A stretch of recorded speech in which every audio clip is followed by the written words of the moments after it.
चला आज आपण मे फ्लावर फुटबॉल लिली याच्याबद्दल बोलू आहे.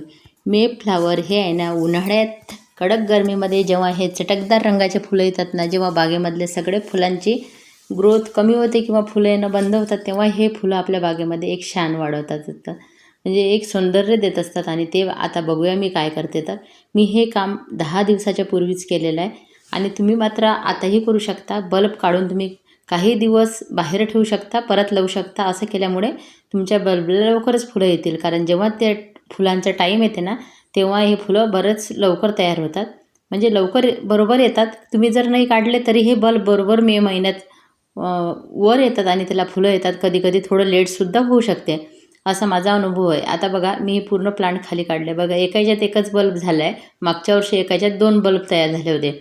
असं केल्यामुळे आपल्याला जास्तीचे बल्बसुद्धा मिळतात. छोटे बल्ब आपण दुसऱ्या याच्यात ग्रो करू शकतो किंवा एकाच याच्यात 2-3 बल्ब लावू शकतो. आता मी बघा एकच बल्ब लावणार आहे. आणि बघा, आता मी बल्ब काढल्यावर बघा अशा पद्धतीने हळद लावून घेतलेली आहे, कारण मी वरचा भाग असा कट केलेला होता. एक दिवस बल्ब राहू दिला, मी मात्र दुसऱ्या दिवशी लावला.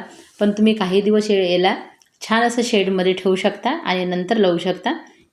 बघा, आता थोडीशी हळद टाकून घेते आणि त्याच्यानंतर आहे ना, हे बल्ब आपण छान असे लावून घेऊया. मी लावते माझ्या पद्धतीने, थोडे वेगळे. मी काय केलं, सुकलेले पानं याच्यामध्ये भरले. तसे बल्ब वर्गीय याला जास्त सुकलेले पानं असो किंवा किचन वेस्ट असो, याचा कोणी उपयोग करत नाही. पण मी सुकलेले पानं उपयोगाला केले, कारण मी बल्ब थोडे पहिलेच लावलेले आहे आणि फक्त मला आता काळजी घ्यावं लागेल.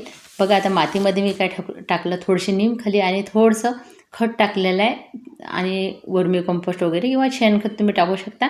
मी जास्त खतसुद्धा टाकलं नाही, कारण मी सुकलेल्या पानांचं सुद्धा खत होईलच काही दिवसांनी तयार.